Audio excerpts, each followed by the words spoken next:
Hi, my name is Brandon Mercado. I'm a firefighter here at Hazmat 34, and this is Report on Conditions.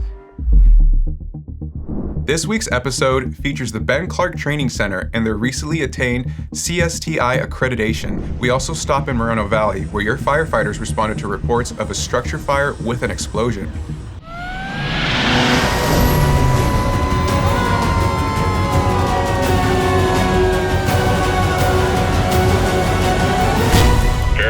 Engine 1 with Report on Conditions. Hello, and welcome to today's episode of Report on Conditions. I'm Alex Izaguirre.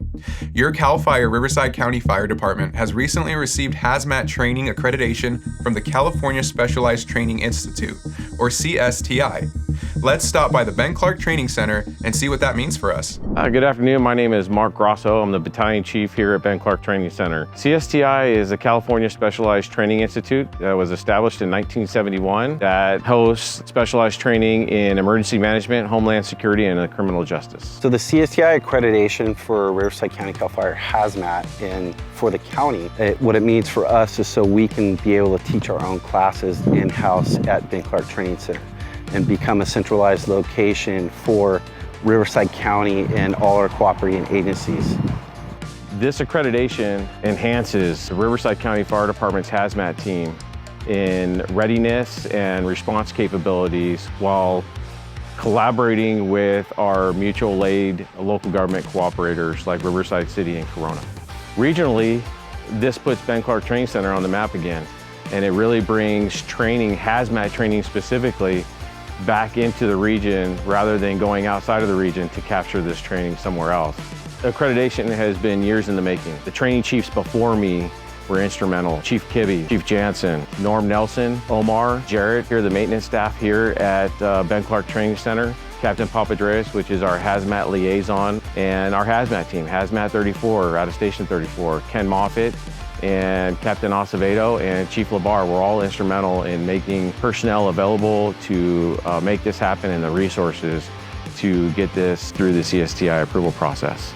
I want to give a shout out to all the hazmat folks at Hazmat 34 that have done the legwork to become hazmat instructors so that we can build this cadre and make this a reality to become a certified training and accredited location. Let's look at the call statistics from April 24th through May 4th, 2025.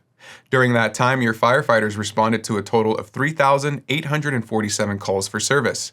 Of those calls, 2,982 were medical emergencies and 84 were fire-related calls. Here's a look at a few of those incidents. On Monday, April 28th, firefighters were called to a vehicle versus a structure at the 44,600 block of Highway 74 in Valle Vista, just east of Hemet. The first arriving units discovered a vehicle into a building, with both involved in fire and threatening neighboring structures. Fortunately, the occupant of the vehicle and his dog self-extricated from the vehicle with no injuries, and the building was found to be unoccupied. Highway 74 was closed in both directions for about 2 hours while firefighters worked to contain the flames to the structure and vehicle. No displacements or injuries were reported. On Tuesday, April 29th, your dispatchers received reports of a residential structure fire in the 15,100 block of Attained Street in Lake Elsinore. The first arriving engine company officer confirmed a single-family residence with light smoke showing and a potential attic fire. Once crews made access into the home, they were met with heavy fuel loads, but were able to locate and contain the fire to the laundry room. One resident was transported to a local area hospital with a minor medical complaint. Crews remained on scene for several hours performing salvage and overhaul. One adult was displaced by the fire, and Lake Elsinore's Building and Safety Division were called to examine the property. On Friday, May 2nd, firefighters were dispatched to reports of an explosion with a structure on fire in the 13,600 block of Pattyland Drive in Moreno Valley. The first chief officer on scene reported a single-story, single-family dwelling showing heavy smoke from the front of the home with clear structural damage. In addition, 2 patients were discovered with major injuries and immediately transported to a local area hospital. Within 20 minutes, firefighters contained the fire to the structure and turned the incident over to the Riverside Sheriff's Office for further investigation. The Building and Safety Division was also contacted to check the structure's integrity. On Saturday, May 3rd, dispatchers received reports of a residential structure fire near the intersection of Beverly Drive and Trulson Avenue in Green Acres. The first arriving engine company officer confirmed one motorhome fully involved in flames. Firefighters quickly contained the fire to the motorhome and remained committed for about 1 hour performing salvage and overhaul.